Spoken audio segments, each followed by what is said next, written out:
Thanks so much for joining me for tonight's set of scary stories. Remember, we post longer videos 3 times a week, Monday, Wednesday, and Friday at 7 p.m. Eastern Standard Time. We read 30 minutes or more of stories, then an hour or more of rain sounds. Don't forget to like, comment, and subscribe, because we are always happy to get suggestions for new story ideas. If you enjoy the whisper voice, please tap the like button and leave a comment letting me know what voice style you want to hear next. With that, let's get on to our night of terror and dreams. Echoes of the deep woods. The radio sputtered its death throes, the cheerful morning show replaced by a relentless hiss. Kimberly glanced at me, her brow furrowed. Lost signal again, huh? We were lost, undeniably so. Not wrong turn and need to ask for directions lost, but haven't seen another car in 3 hours, surrounded by endless pines lost. Our weekend getaway to a secluded cabin was turning into a full-blown survival story. The GPS, once our beacon of hope, had died an hour ago. We stopped at a rickety gas station in the middle of nowhere, the attendant's warning echoing in my ears. Head north, can't miss it. But these woods, they got a mind of their own sometimes. They play tricks on you. He'd said it with a chuckle, but his eyes held a flicker of something unsettling. Now, as the sun dipped below the tree line, casting long, distorted shadows, his words took on a sinister edge. "Maybe we should turn back," Kimberly said, her voice a whisper. I wanted to agree, but the thought of navigating back through the labyrinthine roads in the dark sent a shiver down my spine. "Let's just keep going for another hour," I said, trying to sound confident. "The cabin can't be that far." As if in mockery, a crow cawed overhead, its harsh call echoing through the silent woods. We drove on, the oppressive silence broken only by the rhythmic crunch of tires on gravel. Then I saw it. Carved into the bark of a towering pine, barely visible in the fading light, were 3 deep gouges. They weren't random scratches. They formed a symbol, a circle with a single vertical line bisecting it. A primal knot of fear tightened in my stomach. Kimberly gasped, pointing to the dashboard. The compass, which had been spinning erratically all afternoon, was now frozen, the needle locked on the symbol carved into the tree.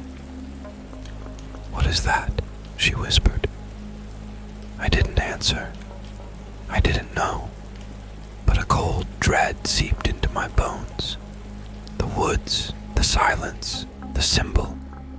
It felt like a trap closing in. Suddenly the car lurched forward, then stalled. The engine sputtered, coughed, and died. Darkness descended, thick and suffocating. Panic clawed at my throat. We were stranded, cut off from civilization, in the heart of these unsettling woods. Kimberly grabbed my hand, her fingers trembling, and then we heard it. A low, guttural moan rising from the depths of the forest. It wasn't an animal sound. It was something else, something ancient and malevolent. The crows cawed in frenzy, their cries mingling with the moans. We huddled together, fear paralyzing us. The moans grew louder, closer. Then we saw them through the trees. Figures materialized from the darkness, tall and gaunt, with eyes that glowed like embers. But it wasn't their appearance that chilled me to the bone. It was the words that erupted from their lips, raspy and inhuman. They spoke not in a language, but in a series of guttural sounds that formed a horrifying phrase. "Welcome, deep words. The offering is accepted." The ground trembled as the figures figure surged forward. Kimberly screamed, her grip tightening on my hand. I knew then that we weren't lost. We were prey. And something terrible had been awakened in the heart of these woods. Something hungry for offerings, for sacrifices carved into bark, for deep words. The figures were closing in, a grotesque ballet of gnarled limbs and glowing eyes. Panic choked off any coherent thought, leaving only a primal instinct for survival. Adrenaline surged through my veins, and with a desperate strength I didn't know I possessed, I shoved Kimberly behind me. "Run!" I screamed, my voice ragged. "Go towards the North Star, it's our only chance." She looked at me, her eyes wide with terror, but a flicker of determination ignited within them. With a choked sob, she turned and plunged into the dense undergrowth, the sound of snapping twigs swallowed by the moans of the approaching figures. Guilt gnawed at me, but there wasn't time for self-pity. I needed to create a diversion, buy her some time. Grabbing a discarded branch from the car, I swung it wildly, a pathetic weapon against the approaching darkness. The lead creature reached me, its rotting stench filling my nostrils. It raised a hand, its touch promising unimaginable pain. But before it could strike, a piercing shriek sliced through the air. I looked back to see a monstrous bird, larger than any crow imaginable, tearing into the creature's face. Black feathers swirled around them in a whirlwind of violence. The creature screeched again, a sound of pure rage, but the bird remained relentless. It was a monstrous distraction, but a welcome one. Using the momentary chaos, I followed Kimberly's path, my legs pumping like pistons. The woods were a labyrinth of darkness, thorns tearing at my clothes, the ground uneven and treacherous. But I ran, fueled by the image of Kimberly escaping, my lungs burning, my heart threatening to burst. Hours, or maybe just minutes, bled into each other. Time became a meaningless blur. Just when I felt I could run no more, the oppressive darkness thinned. A sliver of moonlight peeked through the trees, casting an ethereal glow on the ground. Ahead, I saw a clearing, and in the center, a small, dilapidated cabin, its windows glowing faintly. My heart hammered against my ribs, a desperate hope flickering to life. Refuge. Reaching the cabin, I stumbled through the creaking door, collapsing onto the dusty floor. Adrenaline ebbed away, replaced by a bone-deep exhaustion. I slammed the door shut, throwing whatever objects I could find against it. An old rocking chair, a rusted lantern, anything to create a barrier. But even as I labored, I knew it wouldn't be enough. These creatures were something ancient, something driven by an insatiable hunger. They wouldn't give up easily.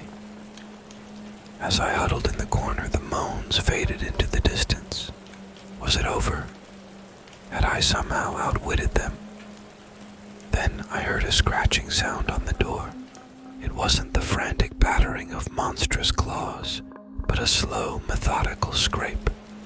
A cold dread filled me. This wasn't brute force. It was patience, a chilling promise of something to come. The scratching grew louder, a rhythmic rasp that sent shivers down my spine. I knew then that this wasn't a temporary reprieve. It was just the beginning. The deep words had awakened something terrible, and I was now inextricably linked to it. Dawn would bring an uncertain future, but one thing was clear. The forest had claimed its offering, and I, somehow, still lived. But for how long, and at what cost? As the scratching continued, a haunting melody to my fear, I curled tighter into the corner, the echo of the monstrous words twisting in my mind.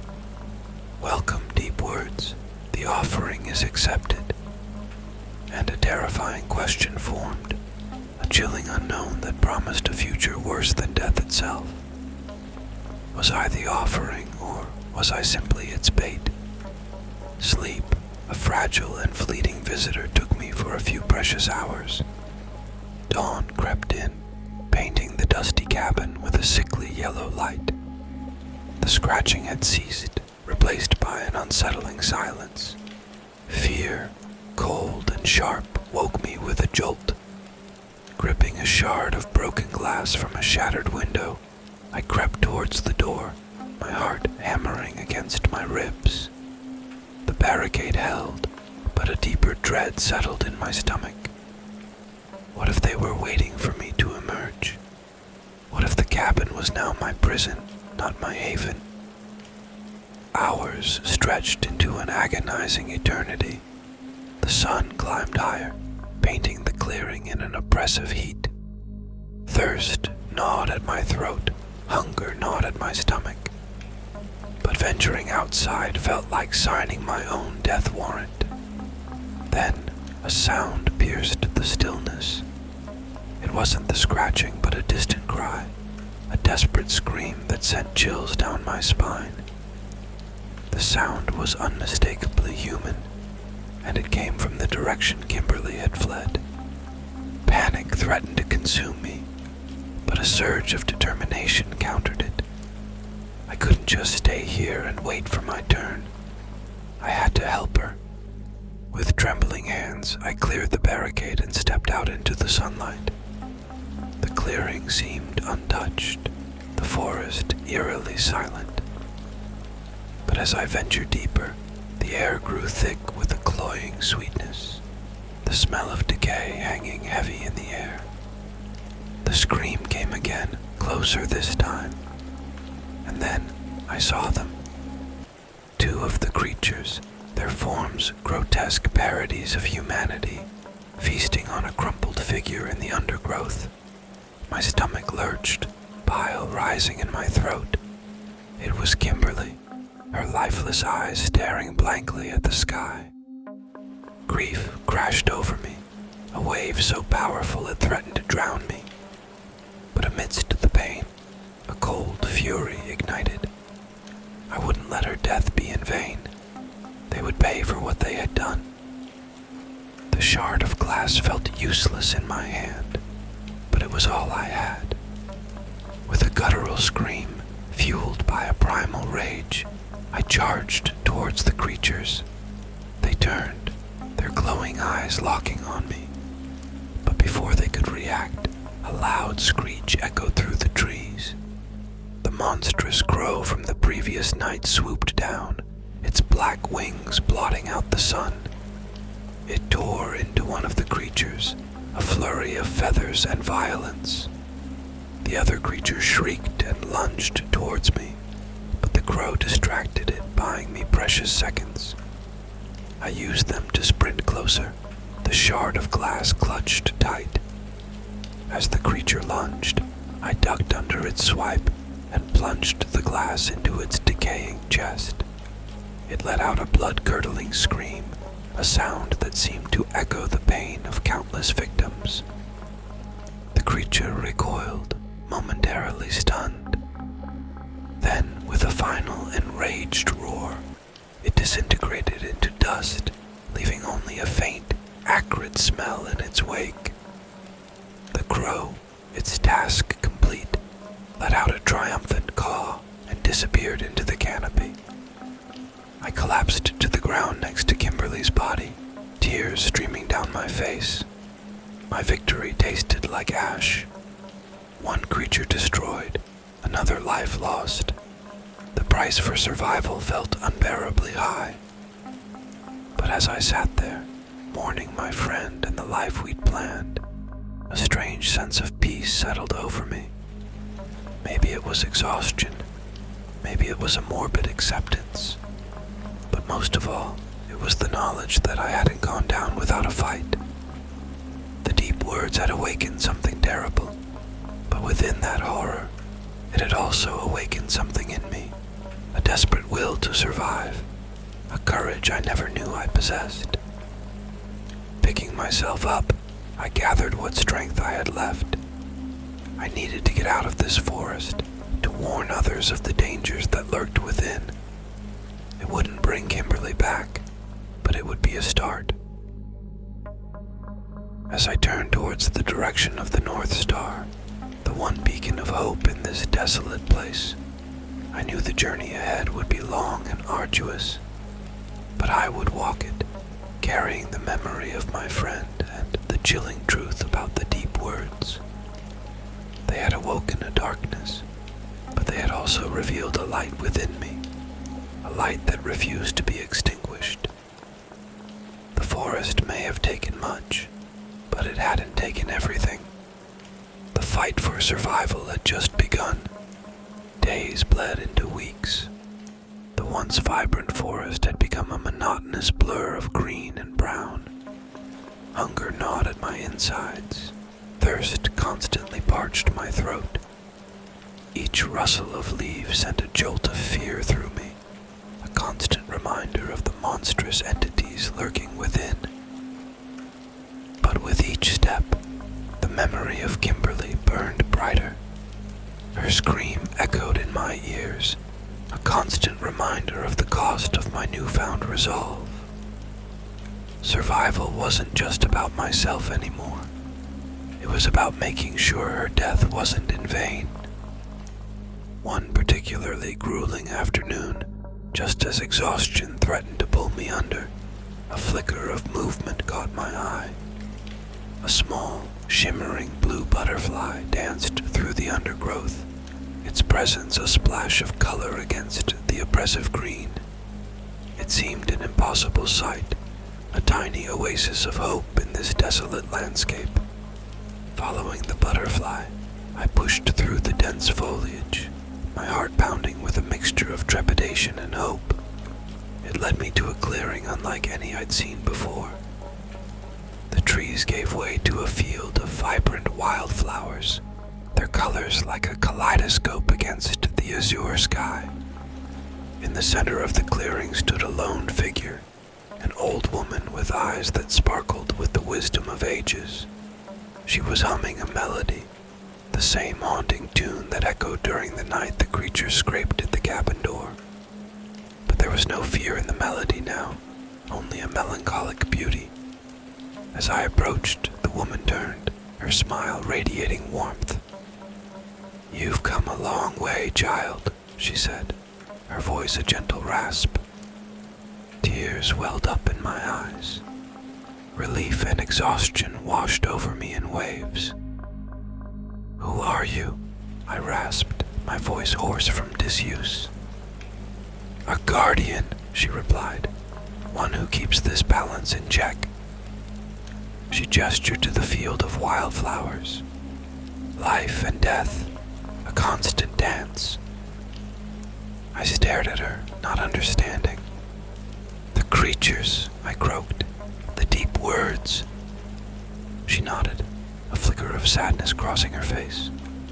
"The forest holds ancient secrets, not all meant for human understanding.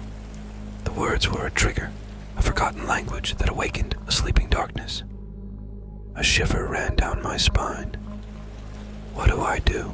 I asked, desperation lacing my voice.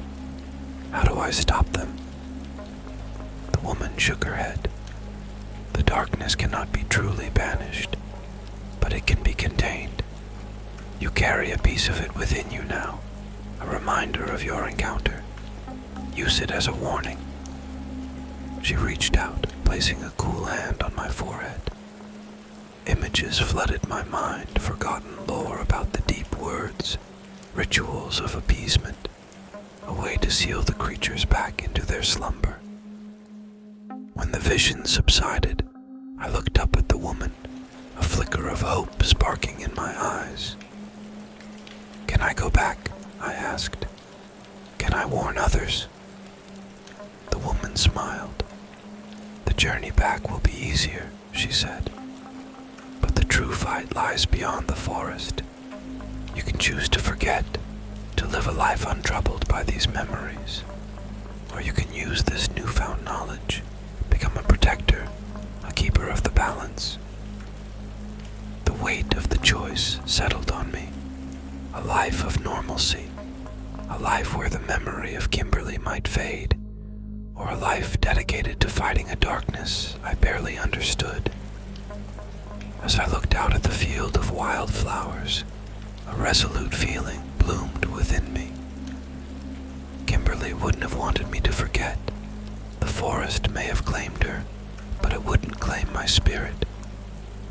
Taking a deep breath, I turned to the woman. "Tell me what I need to do," I said, my voice steady. The woman's smile widened. "The fight has just begun," she replied, "but you are no longer alone."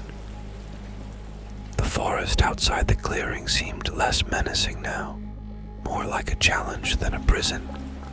I had a purpose, a burden to bear, but also a knowledge, a power whispered on the wind, a power awakened by the deep words.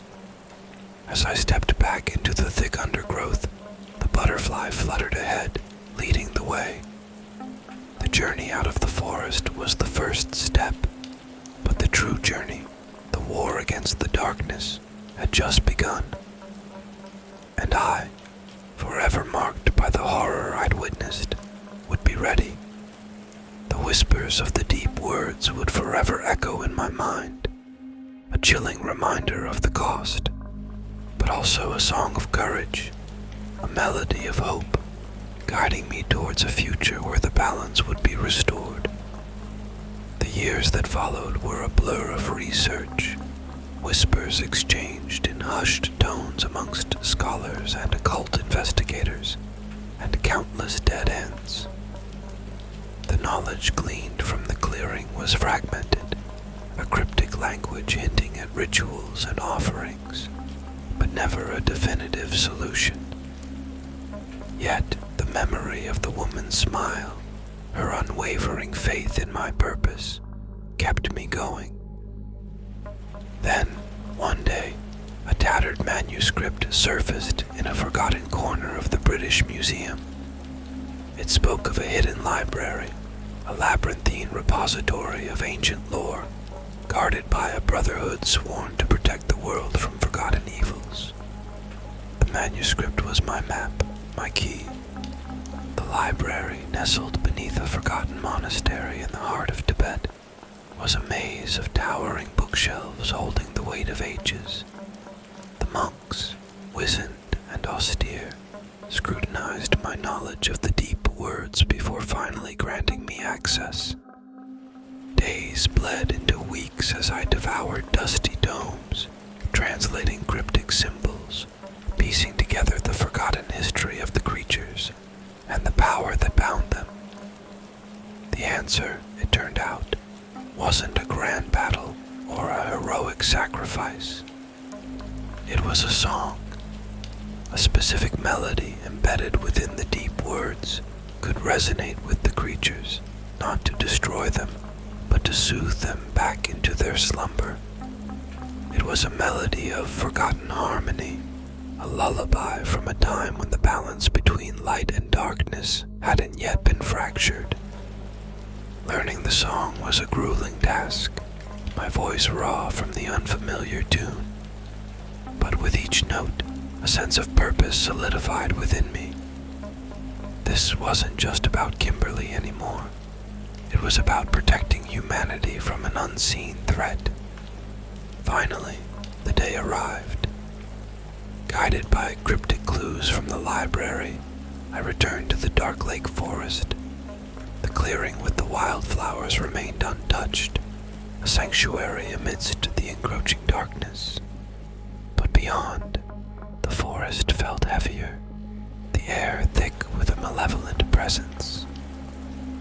Following the whispers of the deep words, I ventured deeper, my heart hammering against my ribs. Then I saw them.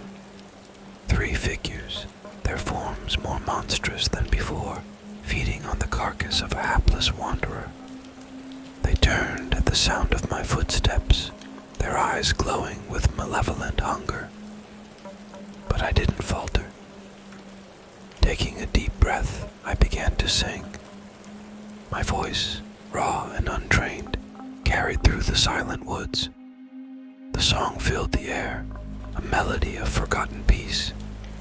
At first, the creatures seemed enraged, their roars echoing through the trees. But slowly, a shift occurred. Their movements grew sluggish, their eyes vacant.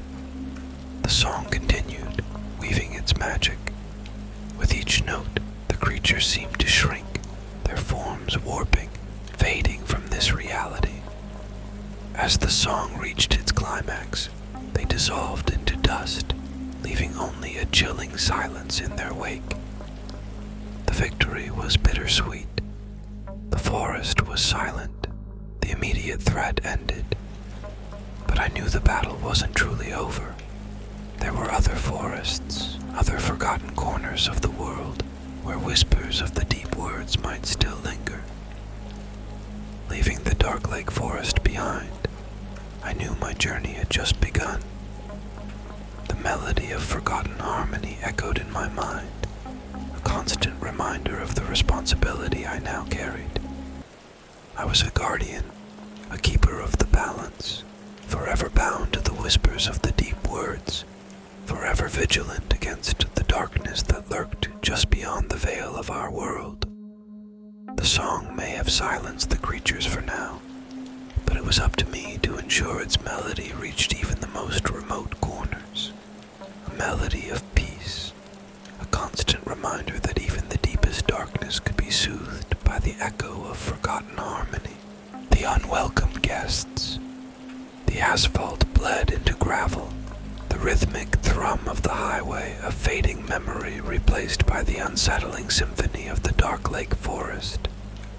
Sunlight, dappled and hesitant, fought its way through the dense canopy, casting the path ahead in an unsettling, shifting dance of light and shadow. Jessica gripped the steering wheel a little tighter, the initial thrill of their honeymoon adventure twisting into a knot of disquiet in her stomach. David, oblivious to her worry, hummed along to a forgotten classic on the radio. The melody swallowed whole by the forest's thick embrace. He was a creature of asphalt and neon, a stark contrast to the brooding wilderness that now surrounded them. Jessica had romanticized the secluded cabin, a chance to disconnect and reconnect. But the oppressive weight of the woods was doing more to disconnect her from reality than anything else. The GPS sputtered its last protest, the signal succumbing to the ancient trees. David, ever the optimist, tried a reassuring pat on her hand. "Shortcut, remember?" he said, a touch of question in his voice. Jessica's smile felt fragile. "Of course," she murmured. The map spread across her lap, a mocking reminder of their dwindling sense of direction. They turned onto the dirt path, the car protesting with a groan as the tires strained over unseen rocks. The trees pressed closer now, branches clawing at the edges of the car, their leaves a tapestry of decaying greens and rusty browns. The air grew thick and humid, the silence broken only by the insistent chirping of invisible insects. The sun, their only guide, began its descent, casting long, distorted shadows that writhed on the forest floor. Jessica swore she saw something move in the undergrowth, a flicker of white amidst the tangled darkness. But when she focused, it was gone, replaced by the unsettling stillness.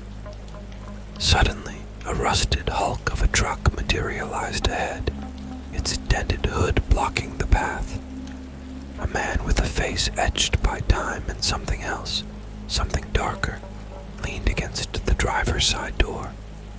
He didn't speak, just stared at them with eyes like chips of obsidian. The silence stretched, thick and suffocating. Then, In a voice like dry leaves scraping against stone, he rasped, "Lost, are you?" David, ever the social butterfly, lowered the window. "Just taking a shortcut. Got a cabin on Dark Lake." The man's eyes narrowed, a flicker of something cold passing through them. "There ain't no cabins on Dark Lake," he croaked. "Not since." He trailed off, his words hanging heavy in the air. Jessica's heart hammered in her chest. The air felt charged, a storm brewing just beyond sight. An unsettling wind sighed through the trees, carrying with it a low moan, a sound that sent shivers down her spine. David, ever the pragmatist, dismissed it. "Maybe you're thinking of another lake. We have a map, see?" He gestured to the crumpled paper on Jessica's lap. The man's gaze flicked to the map, a flicker of something like recognition passing through it. Then, with a jerk of his head towards the dense undergrowth, he spat, "Woods got eyes. Keep them peeled. And whatever you do, don't stray from the path." Before they could react, he was gone, vanished into the forest as silently as he had appeared. The silence he left behind was thick and oppressive, a stark contrast to the unnatural quiet that had descended upon the woods. David, shaking off the encounter, started the car, but the engine sputtered, coughed, and died. A wave of panic washed over Jessica. They were stranded. Left with no choice, they decided to hike to the cabin. Leaving the dead car behind, they plunged into the darkening woods. The path, barely discernible now, snaked its way through the undergrowth, swallowed by the encroaching shadows. Every rustle of leaves sent Jessica's heart into overdrive. As dusk deepened, the forest seemed to come alive with whispers and moans, sounds that tugged at the edges of her sanity. David, oblivious to Jessica's rising terror, pressed ahead, his confidence waning with each passing minute. The path had vanished entirely, replaced by a treacherous tangle of roots and fallen branches. The waning light cast grotesque shadows that danced at the corner of their vision, turning harmless-looking trees into menacing sentinels. A twig snapped behind them, a sharp crack that echoed eerily through the silent woods. Jessica spun around, her breath catching in her throat. The dense foliage revealed nothing but an unsettling emptiness. "Did you hear that?" she whispered, her voice barely audible over the drumming of her heart. David, wiping sweat from his brow, forced a laugh. "Just a branch, probably." "Relax," he said, but even his voice sounded strained. Jessica couldn't relax. The woods were toying with them, twisting their senses, playing with their minds. The whispers seemed to grow louder, punctuated by the occasional mournful hoot of an unseen owl. Every passing moment fueled her paranoia, the idyllic image of their secluded cabin replaced by a chilling reality. As darkness claimed the forest entirely, they stumbled upon a clearing. In the center stood a towering oak, its gnarled branches reaching out like skeletal claws. A dilapidated shack, barely clinging to existence, squatted beneath its shadow. Smoke curled from a crooked chimney, the only sign of life in this desolate place. David, fueled by a desperate need for shelter and warmth, marched towards the shack. Jessica hesitated, a primal instinct warning her to stay away. But the encroaching cold and her crippling fear forced her forward. They knocked on the weathered door. An expectant silence followed. Then, a slow, creaking sound, like rusty hinges resisting the passage of time. The door swung open a fraction, revealing a sliver of darkness and a single, roomy eye peering out. "Lost, are you?" a voice rasped, a voice that sent shivers down Jessica's spine. It was the same voice, raspy and full of secrets, that belonged to the man at the truck. Before they could answer, the door swung wide open, revealing the interior of the shack. The air inside was thick with the scent of wood smoke and something indefinable, something rotten and ancient. A figure stood in the doorway, cloaked in shadow. "Come in," the man croaked, gesturing towards the darkness. David, eager for a reprieve, started to step forward. But Jessica grabbed his arm, her fear finally bubbling over. "No," she whispered, her voice trembling. "We have to keep going." The old man's face contorted into a grotesque parody of a smile. "There's nowhere left to go," he rasped. His gaze flicked past them, towards the forest behind. "They're waiting." A jolt of terror shot through Jessica. The whispers, the moans, everything made sense now. This wasn't just a strange encounter, it was a trap. The woods were alive with something that watched them. And this man, this unsettling guardian, held the key. David, oblivious to the deeper meaning in the man's words, looked torn. Safety versus the unknown. Jessica saw the struggle in his eyes and knew they couldn't stay. With a deep breath, she grabbed his hand and pulled him back. "Thank you," she said, her voice surprisingly steady. "But we'll just take our leave." The man watched them go, his unreadable gaze fixed on their retreating figures. As they stepped back into the forest, the whispers seemed to grow louder, a chilling chorus urging them onward. They walked blindly, the path lost, the darkness a suffocating blanket. Suddenly, a light flickered ahead. Relief flooded Jessica. They had finally found the cabin. But as they drew closer, hope turned to a chilling dread. The cabin, once a picture of rustic charm, was now a scene of devastation. Windows were smashed, furniture overturned, and a horrifying silence hung heavy in the air. This wasn't their honeymoon haven. This was a battlefield, and they were the unwitting intruders.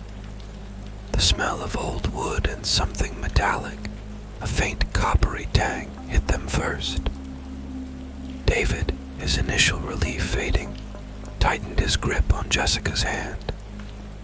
Inching closer, they saw the battered wood of the cabin door hanging by a single hinge. Inside, the wreckage was more complete than the shattered windows hinted at. Upended furniture choked the small living area, and a single, jagged line marred the wall, a testament to some unseen violence. Fear clawed at Jessica's throat. What had happened here? Who or what had left this devastation behind? David, ever the pragmatist, stepped back, scanning the surrounding woods. "We should get out of here," he murmured, his voice low and urgent. But Jessica felt rooted to the spot, drawn by a morbid fascination. Something about the stillness within the cabin, broken only by the rustle of leaves in the unseen wind, chilled her more than the violence it suggested. Then a glint of metal caught her eye.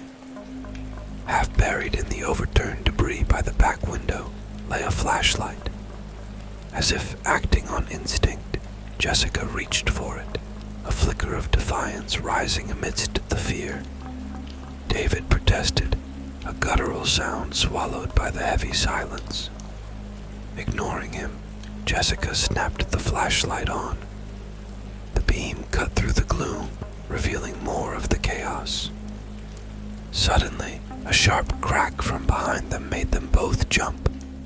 David spun, hand flying to his hip where a reassuring weight wasn't present.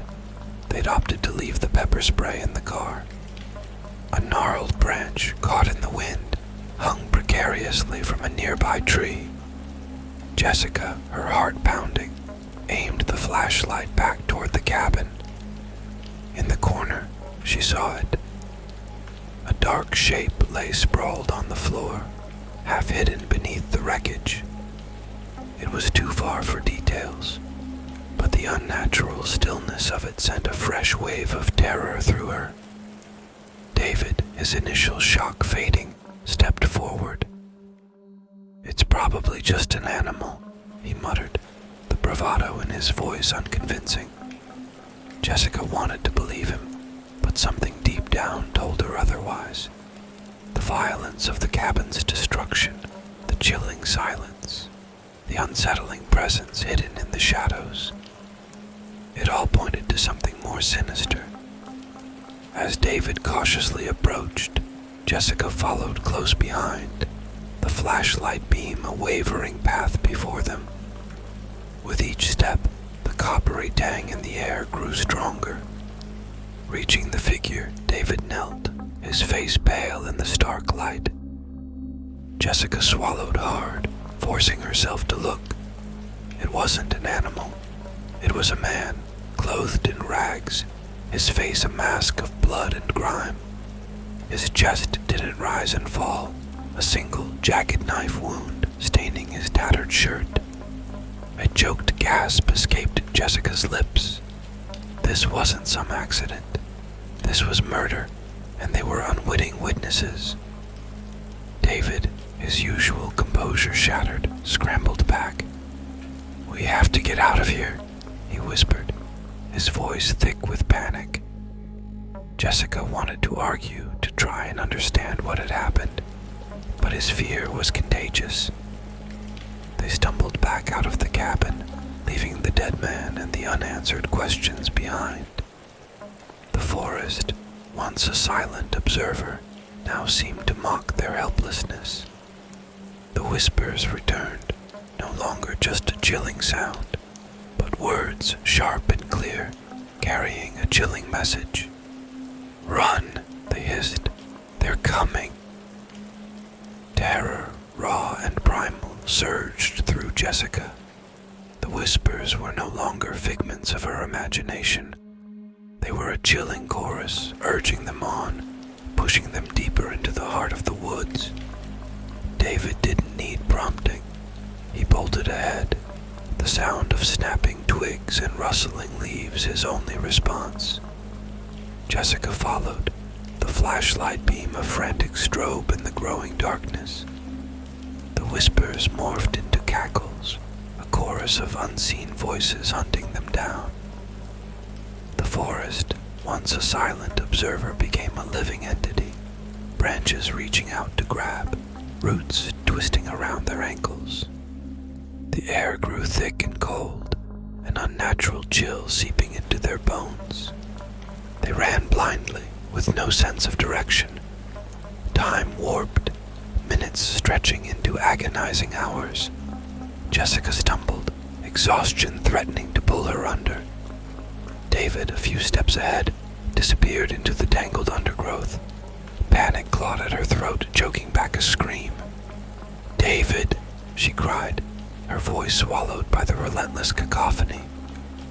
No answer came, only the mocking laughter echoing through the trees. Tears streamed down Jessica's face, blurring the already indistinct path. Suddenly, a flicker of light pierced the darkness. Hope, a fragile flame, flickered in her chest. Scrambling forward, she stumbled upon a clearing bathed in an eerie greenish glow. In the center stood a towering ancient oak, its branches gnarled and twisted like skeletal claws. But it wasn't the tree that held Jessica's attention. Hanging from the lowest branch, swaying gently in the non-existent wind, was David. His body was stiff and lifeless, his eyes wide with terror, an unnatural purple blooming around his neck. A scream, raw and primal, erupted from Jessica's throat. The sound hung heavy in the air before being devoured by the mocking laughter that seemed to originate from the very trees themselves. As she stared at the macabre tableau before her, a chilling realization dawned on her. They hadn't been lost. This hadn't been a simple wrong turn. The dark lake forest had chosen them, had lured them in with the promise of a secluded getaway, and then slowly tightened its grip. The whispers grew louder, circling her, turning into a chilling taunt. "Welcome, new guest," they hissed. "There's always room for one more." The green light intensified, bathing the clearing in an otherworldly glow. The gnarled branches of the oak seemed to twist, reaching out towards Jessica, like skeletal fingers beckoning her closer. Tears streamed down her face, a mixture of grief and terror. She was trapped, a sacrifice in some ancient, horrific ritual. But even as despair threatened to consume her, a spark of defiance flickered to life within her. She wouldn't go quietly. They may have taken David, but they wouldn't break her. With a roar that echoed through the woods, Jessica raised the flashlight high and charged towards the pulsating green light. The forest seemed to hold its breath, the cackling laughter momentarily silenced as Jessica charged. The green light intensified, pulsing in a hypnotic rhythm at the heart of the ancient oak. With a final desperate lunge, she reached out with the flashlight, aiming the beam directly at the light source. For a horrifying moment, nothing happened. Then, with a screech that tore through the silence, the green light erupted. It wasn't a controlled explosion, but a chaotic burst of energy that threw Jessica back, sending the flashlight clattering from her grasp. Disoriented and battered, she lay sprawled on the cold earth. The green light was gone, replaced by an unsettling twilight filtering through the trees. Gone too were the whispers and the feeling of unseen eyes watching. An eerie quiet had descended upon the clearing, broken only by the ragged gasps escaping her lips. Slowly, painfully, she pushed herself up. Her body ached, but a flicker of hope remained. Had she somehow fought them off? Was she free?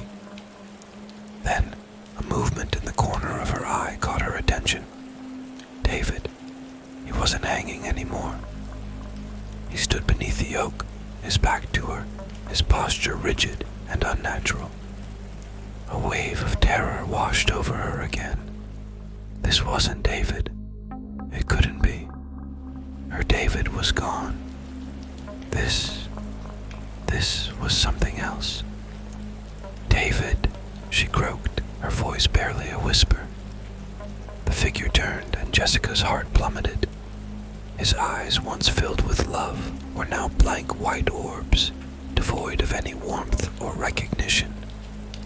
A chilling smile stretched across his lips, revealing sharp, inhuman teeth. "There's no room for Jessica anymore," it rasped in a voice that sounded like dry leaves scraping against stone, a voice that sent shivers down her spine. "Only the guest remains." Jessica knew then that the fight wasn't over. They may have taken David, but they wouldn't take her. With a newfound resolve, fueled by grief and a desperate will to survive, she scrambled to her feet. This wasn't just a fight for her life. It was a fight for David's soul. Somehow, she had to reach him, to break whatever hold this forest had on him. She didn't know how, but she knew she couldn't let them win. This wasn't the end. It was just the beginning. The Dark Lake Forest might have claimed its first guest, but it wouldn't claim her without a fight. As the unnatural figure advanced, a manic glint in its vacant eyes, Jessica lunged for the fallen flashlight. The battle for survival and for David's soul had just begun. The forest held its breath, waiting to see who would emerge victorious from the darkness. The flashlight felt heavy in her hand, a poor weapon against the encroaching figure, but it was all she had. Panic threatened to cloud her judgment, but a memory surfaced, a scrap of forgotten lore from a childhood camping trip. Sunlight. Sunlight could banish evil spirits, her grandmother had insisted, a twinkle in her eye that Jessica had dismissed as eccentricity at the time. The memory sparked a desperate plan. She needed to get him out of this clearing, into the open forest where the canopy might be thinner, sunlight a possibility. With a strangled cry, she threw a rock with all her might, the clatter echoing off the silent trees. It caught the figure's attention, its head snapping towards the sound. In that split second, Jessica darted towards the edge of the clearing, weaving between ancient oaks. The figure gave chase, its movements jerky and unnatural. She could hear its ragged breath, smell the decay that clung to it. Her lungs burned, legs screamed in protest, but fear propelled her forward. They burst out of the clearing, the forest denser here, sunlight a faint glimmer through the thick canopy. Hope flared in Jessica's chest. If she could hold out just a little longer. A gnarled root caught her ankle, sending her sprawling. The figure loomed over her, its white eyes boring into hers. It raised a hand, long, skeletal fingers tipped with blackened nails. Just then, a shaft of sunlight, weak but insistent, speared through the leaves, falling directly on the creature's outstretched hand. It recoiled with a hiss, a plume of smoke rising where the light touched. This was it, her chance. Scrambling to her feet, Jessica snatched the flashlight and aimed the beam directly at the figure's face. It shrieked, a noise that seemed to tear at the fabric of reality itself. Its form wavered, the outline blurring, a monstrous silhouette dissolving into wisps of darkness. The darkness coalesced in the air for a moment, a single word forming on its inky surface. Defeated.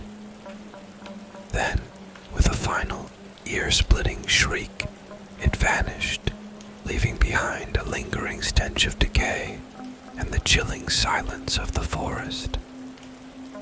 Jessica collapsed onto the forest floor, the flashlight clattering from her grasp. Tears streamed down her face, a mixture of relief and exhaustion. She had survived, but at what cost? Turning towards the clearing, her heart hammered in her chest. David was gone. Was he free, or had the darkness claimed him for its own? The forest offered no answers, only the same unsettling quiet that had preceded the attack. With a sob, Jessica rose to her feet. She didn't know where to go, what horrors lurked beyond this clearing, but she knew one thing for certain. She wouldn't let the Dark Lake Forest win. She would find David, or what remained of him, and take him home, even if it meant walking out of this place forever changed. As the first rays of dawn painted the sky, casting long shadows through the trees, Jessica limped forward, a lone figure swallowed by the immensity of the forest. The whispers had fallen silent, replaced by a dreadful uncertainty. But through the fear, a spark of defiance still burned. The forest might have taken her innocence, but it hadn't broken her spirit. She would find her way out, one step at a time, carrying the memory of David and the chilling knowledge that some things, once awakened, can never be truly banished. The forest floor crunched under her feet as she walked, a rhythmic counterpoint to the hammering of her heart. days bled into nights, measured by the slow rise and fall of the sun filtering through the dense canopy. Hunger gnawed at her stomach, thirst parched her throat, but the need to find David fueled her every step.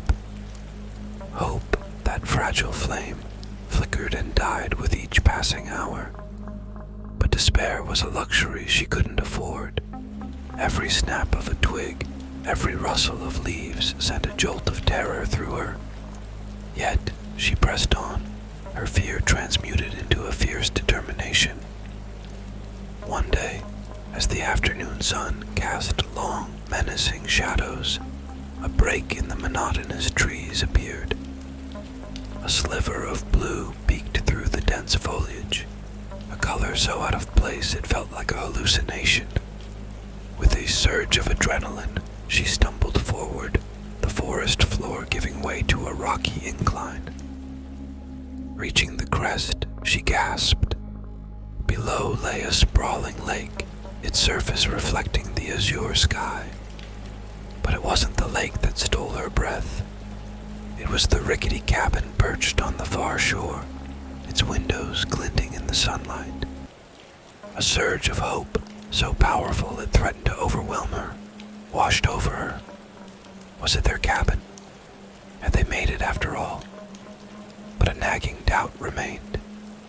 This cabin looked older, weathered by time. Gathering her remaining strength, she descended the slope, each step a victory against the despair that had threatened to consume her. As she drew closer, a lone figure emerged from the cabin, silhouetted against the afternoon sun. Her heart lurched. Tall and broad-shouldered, the figure held itself familiarly. But as it stepped forward, revealing sun-kissed skin and bright hazel eyes, a wave of crushing disappointment crashed over her. It wasn't David. This man was a stranger, his face etched with the same weary lines that now marred her own. Yet, there was a kindness in his eyes that drew her in. "Are you lost?" he asked, his voice warm and gentle. Tears welled up in Jessica's eyes. Lost. She wasn't sure she could even articulate the horror she'd endured. But the sight of another human being, of a world beyond the suffocating darkness of the forest, filled her with a desperate need to connect. In a choked voice, she started her story, the events of the past days spilling out like a torrent. The stranger listened patiently, his face flickering with disbelief and a flicker of something she couldn't quite place. Fear, perhaps, or recognition. When she finished, a heavy silence hung in the air. Then, with a deep breath, the stranger spoke. "You're lucky to be alive," he said, his voice low and solemn. "This forest, it holds secrets better left undisturbed." He explained that he too had been lured in by promises of a secluded getaway, only to find himself lost and hunted by unseen forces. He'd been here for weeks, surviving on his wits and the meager offerings of the forest. As he spoke, a chilling realization dawned on Jessica. The whispers, the attacks, the figure that wore David's form. It wasn't a random act of malice.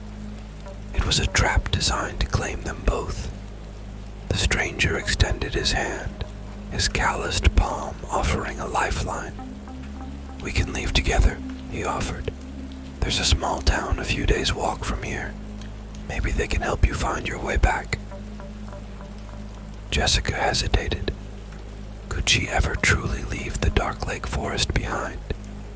The memory of David, the chilling knowledge of the darkness that lurked within, would forever scar her. But as she looked up at the stranger, a glimmer of hope flickered in the depths of her eyes. Taking a deep breath, she placed her hand in his. Together, they turned away from the lake, leaving the secrets of the Dark Lake Forest behind. They might not have found David, but they they had found each other, a fragile flame of companionship flickering in the face of the unknown. The forest had taken much, but it hadn't taken everything. The journey out would be long and arduous, but Jessica knew she wouldn't face it alone. The whispers of the dark lake forest might continue to haunt her dreams, but she would carry them with a strength they hadn't anticipated, a strength born from loss and a flicker of hope for a future yet to be written.